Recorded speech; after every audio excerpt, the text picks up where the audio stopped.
Thank you very much, Anup ji, for such a liberal introduction. Thank you so much. First, at the very outset, I would like to thank ANMI for holding this webinar.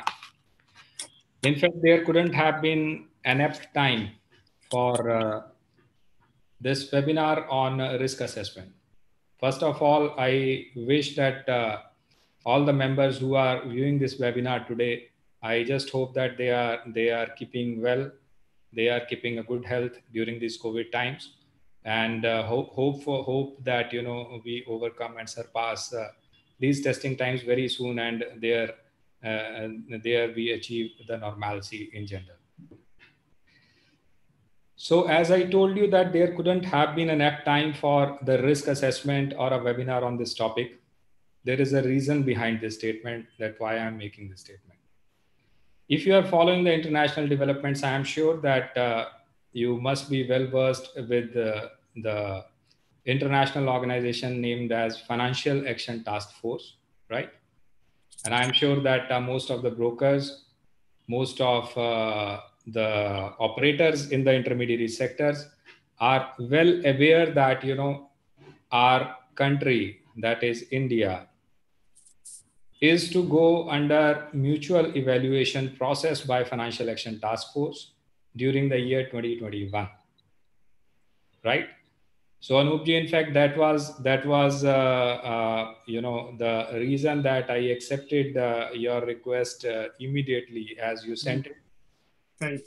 Because this mutual evaluation is a process where the our national reputation will be at stake. We understand that we have a lot of good practices. We have a lot of robust systems to undercheck the risks which are associated with the securities market. But at the same time, we have to perform very well on the frontiers of that why and how we are mitigating the risks involved in the intermediary sector, especially, right? And evaluators will not be the national evaluators. In fact, it would be a team which would consist of the international evaluators, maybe from 4 or 5 different countries, including some very, very senior functionaries from FATF Secretariat. So the whole idea behind that exercise is that, if at any point of time they feel that our systems are not that robust, or the implementation of those systems are not robust. So it's not the individual reputation of any broker. It's not the individual reputation of NSE or FIU or the government of India, but the reputation of the whole financial sector of our country would be, take a setback. I am sure that is not going to happen, because we are preparing very hard for that. And I'm sure that the risk assessments are members, you people are eyes and ears in the system. And I'm sure that you people are maintaining a very, very good level of hygiene as far as anti-money laundering and counter-financing terrorism standards are concerned. So that was just to introduce the topic to all of you. I appreciate that all of you are aware about the damage which can happen if we don't prepare properly for that. Now, as I talk to any audience, I would also tell all of you, although you may be aware about that the very first thing which we need to know whenever we are performing the compliance function is the existence and the knowledge of the laws concerned, right? So if we do not know about the various laws which are existent at the point of time which we need to follow, so I don't think that any organization can lead a proper compliance function without that. As I understand, and as all of you understand, the Prevention of Money Laundering Act 2002 is the guiding act as far as the AML and CFT compliance is concerned. So all the risk assessment which your members have to do, that has to be done according to the procedures which are mentioned in the PMLA. Although the risk assessment procedure is not directly mentioned, that is left up to the participants to do. But at the same point of time, there are some guiding features which have been given in the Act. Plus, there are various guiding features which are given in the rules. And according to those guiding features, you have to maintain a proper system of compliance, proper function of compliance, where you can do a lot of things in order to mitigate the risks which are prevalent in the system. So the first prerequisite is that you must have the knowledge of laws. Otherwise, also, we always say as police officers that ignorance of law is no excuse. So if tomorrow, for example, if you are undergoing the inspections by FIU, you cannot say that we were not aware that this law is existent and that is why we are not prepared. You can't say that. The second important thing is you must have the right intention to follow. As all of us understand that, various organizations, all the financial institutions, the ultimate purpose is to, earn profits, create wealth for its members, create wealth for its shareholders. So that is a predefined purpose that is understandable by all.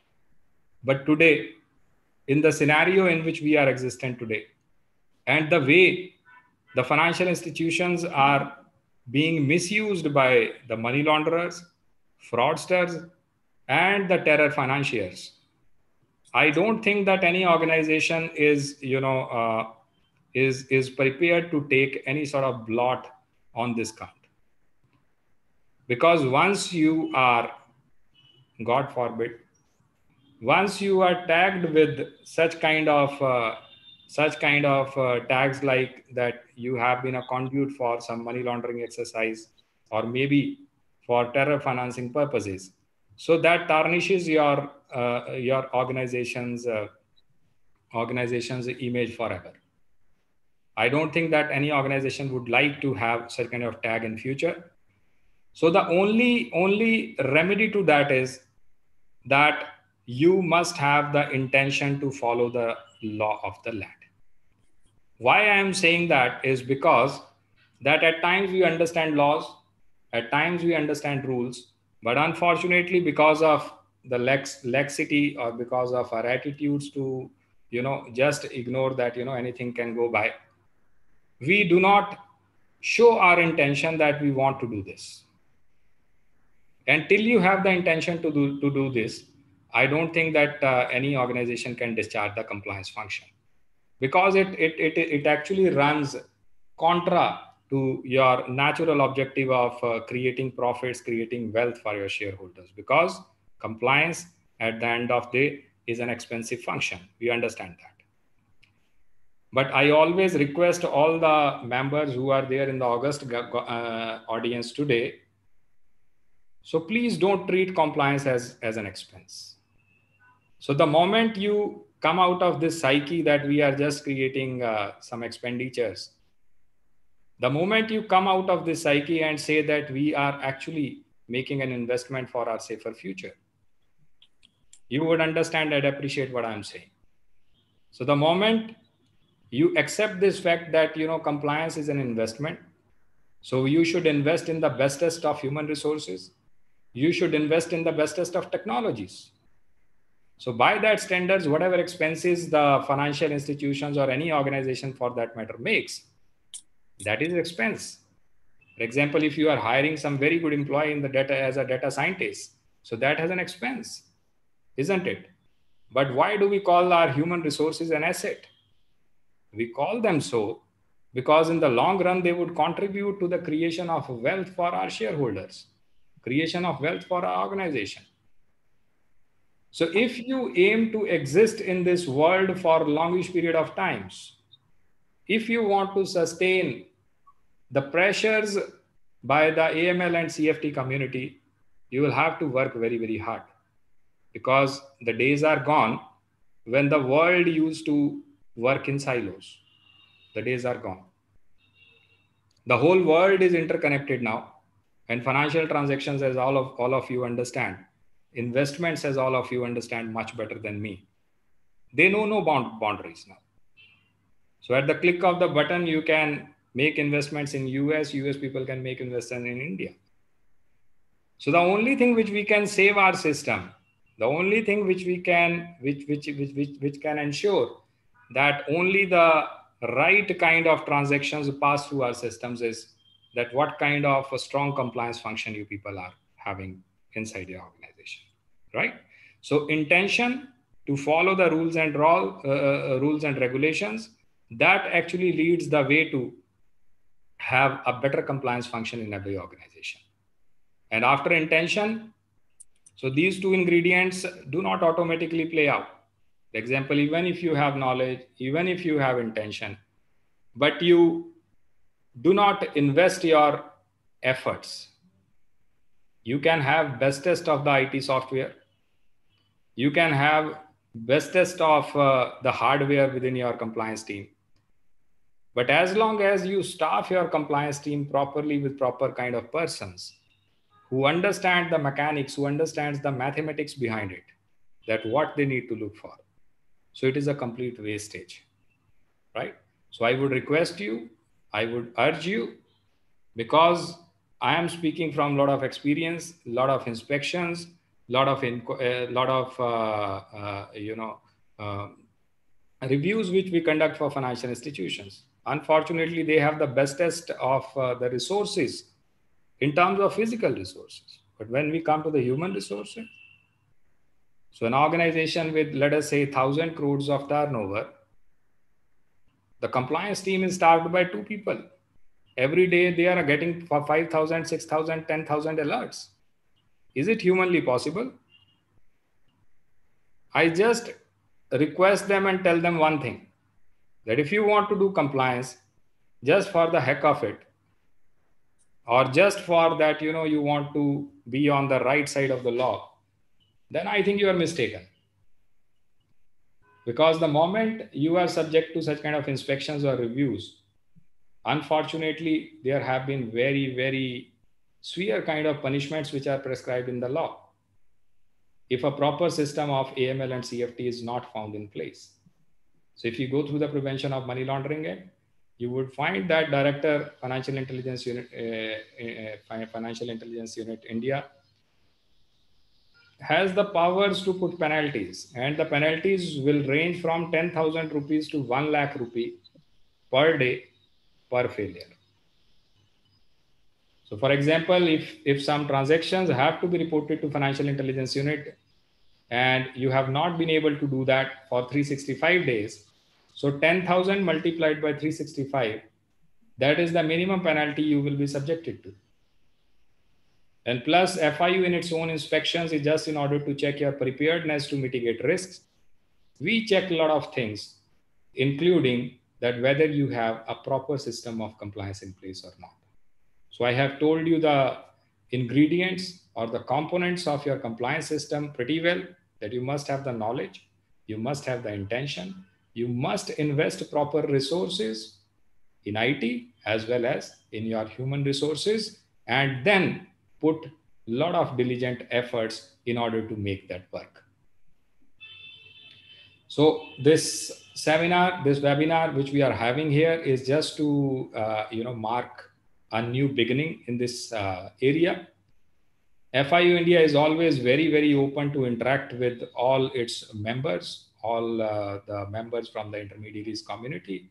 We had been doing a lot of seminars and outreach events from time to time, and I'm sure that many of you would have attended some of those events too. So it is the right time that if you have not interacted with us, please do that in order to mitigate, in order to lose any kinds of loose ends which are prevalent in your system, right? So that is what I want at the first instance. Then once you have a proper system of compliance in place, then you must ensure that you keep on inspecting that system. You means the whosoever is the head of that particular team.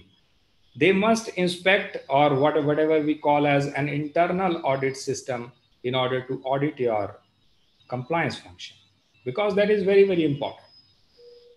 Because you understand your area pretty well. You understand your risks very well. You understand your customers very well.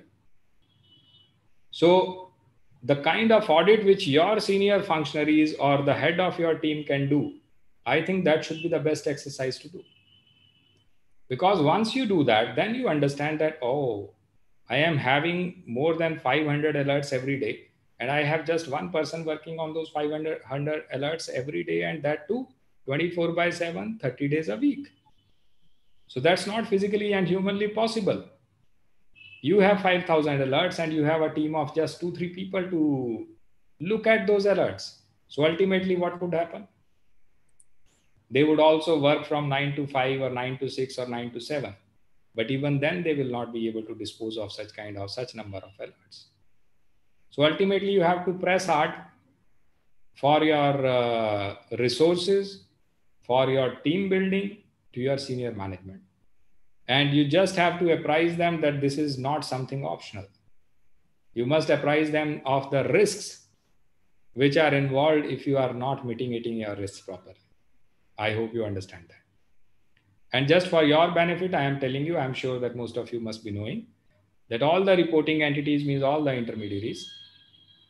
There are two kinds of functionaries which have been segregated under the PML. The first one is the principal officer, who is a senior ranking officer within the compliance function. They are regularly in touch with FIU on day-to-day basis for filing various kinds of reports. And the second important functionary is the designated director. So designated director is the whole-time director who is working in that company full-time. So that person should also realize that they have a lot of responsibility to follow. And ultimately, since he's a whole-time director, so he has, we assume, even the law assumes that he has the wherewithal, he has the powers to spruce up the team whenever required.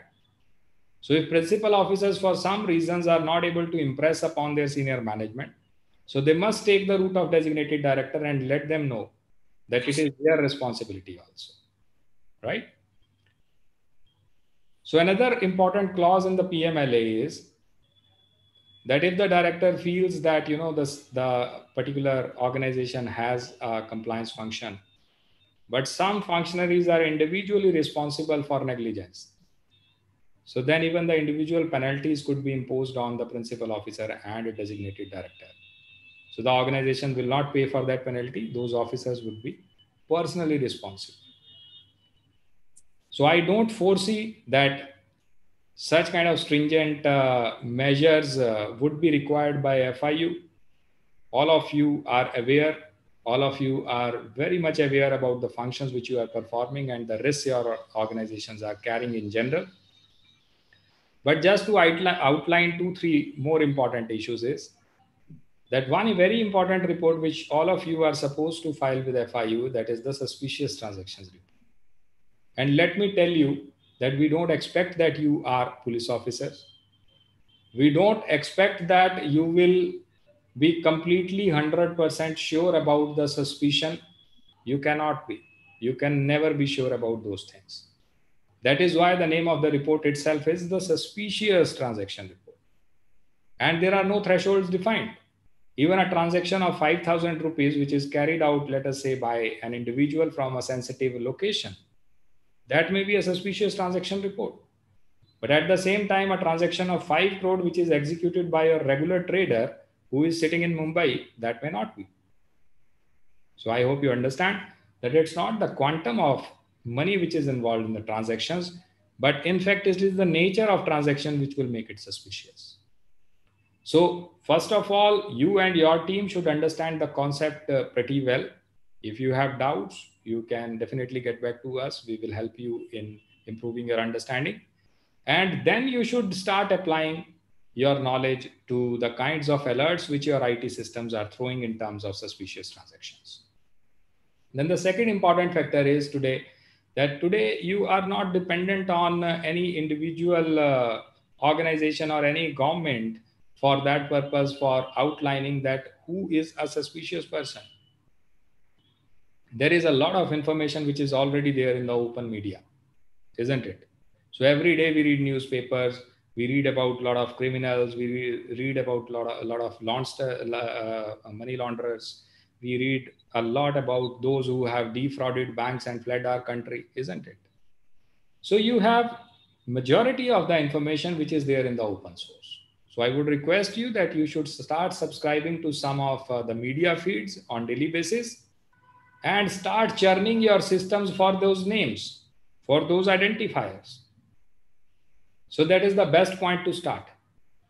So once you get some transactions being done by such kind of suspicious persons within your system, for example, that person is your client. We don't say that you snap your relationship with that client. You keep on continuing with that, because snapping of relationship would be a problem. It will be a sort of tip off to that person that, you know, we are watching you. Don't do that. We don't expect you to do that. In fact, what is expected is that you file that particular report with the financial intelligence unit, that yes, this person has been named in such and such CBI report, let us say whatever is there in the open media, and this person is a client with us, and he has carried out these many transactions for last, let us say 6 months, 3 months, whatever analysis period you are taking up, and you found it suspicious. So leave the rest to us. And always remember that whatever communication you are making with FIU, that is a confidential information. Nobody in the outside world would be disclosed that this has been filed by such and such broker. Rest assured, hundreds and millions of such transactions have been filed by various financial institutions with us from time to time since last almost 10 years. But I don't remember any instance I am working with FIU for more than 5 years. Right? So it's a very, very confidential system, and even you are not supposed to divulge that information to any outsider, because that has been specifically prohibited under that.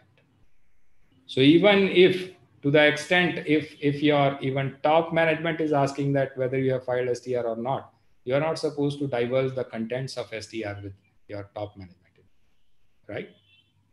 So I'm stretching the concept a little too far. I understand that top management is the one who owns you, but that is just to bring home the point. So that is the importance of confidentiality in filing the various kinds of reports with FIU. And you are completely immune to that. You are completely secured by law that nobody can charge you for that, that why did you file that report with FIU, right? And after that, there are various kinds of sanctions list, which are again available in the open source. And at the same time, I'm sure that SEBI would be sending you the feeds relating to the UNSCR resolutions, United Nations Security Council list, which is a list of terrorists, designated terrorists internationally. And now I hope that all of you know that earlier we didn't have, but now we have a designated list of terrorists for India also. Earlier, we were only having these international lists, and we used to tell our reporting entities to scan all those individuals. But now we have a designated list for India. So you have to ensure that at least this much of screening you must do on your customers. So there cannot be any excuse that we are not doing with that. Okay. So that is the first step which any of the reporting entity, any of the intermediaries have to do in terms of ground check for its customer base. So God forbid if anybody in the designated list is found to be having relations with you in terms of that he's your client, he has an account with you, and you fail to report that. So that has very, very, ugly kind of consequences which nobody would like to have. So there is a specific procedure which has been mentioned under Section 51A, Unlawful Activities Prevention Act, right? So that section clearly describes the procedure that in case you detect any of the screened, it means designated terrorist or having an account relationship with you. So what all steps you have to follow. So the very first step is that you must intimate the Ministry of Home Affairs. There is an officer designated Joint Secretary, CTCR, Counter Terrorism, Counter Radicalization. Even the phone numbers are given on the order under 51A. So I would request all of you to read that section properly. So you have to send immediate communication to JSCTCR after finding out a match with those kinds of designated lists. But let me caution you. So match doesn't mean the partial matches. For example, let us say Amir Khan is a very, very common name. And let us say that that is the name which is in the list of designated terrorists. But you must apply your mind that Amir Khan of Afghanistan, of Syria, of some place, he is the one who has been designated. So if your system throws, let us say, 100 alerts, do not throw 100 letters to MHA. Please don't do that. So do your due diligence first before sending that information to Ministry of Home Affairs. Right. Besides that, even FIU keeps on updating its watch list from time to time. And I hope most of you are registered with FIU. So you must be getting those watch lists from time to time. So you need to screen those watch lists. And in case you have any account-based relationships with such kind of persons, you must report their transactions after proper analysis to FIU. One more thing, which I wanted to request you and thank you for, that most of you have been very, very helpful whenever we have been sending various kinds of requests. From time to time, we send our requests for additional information under Prevention of Money Laundering Act. And most of you have been responding pretty well to that. So a lot of thanks for that. And others who are not receiving that request must ensure that they have a system to respond such requests in case in future we ask for any kind of information related to money laundering and terror financing. So these are few of the points which I wanted to drive home. And Anoopji, thank you very much. I just wanted to take this opportunity, to apprise our intermediary sector members and various brokers or whosoever is your august audience about some of these provisions which are there in our legal system and what they need to do in order to spruce the compliance function. And let me tell all of you that whenever we are talking in public, we are always proud to be the citizen of this country, isn't it? Even in private also, we are proud that we are the citizens of India. And I'm sure that none of us would like to do anything, right? Or at least do the right kind of things which would put our country in the right perspective in the international frame. So that is all I wanted to convey. Thank you very much, Mr. Anup. Again, thank you, Mr. Raghavendra. And thank you, ANMI, for inviting me for having a discussion.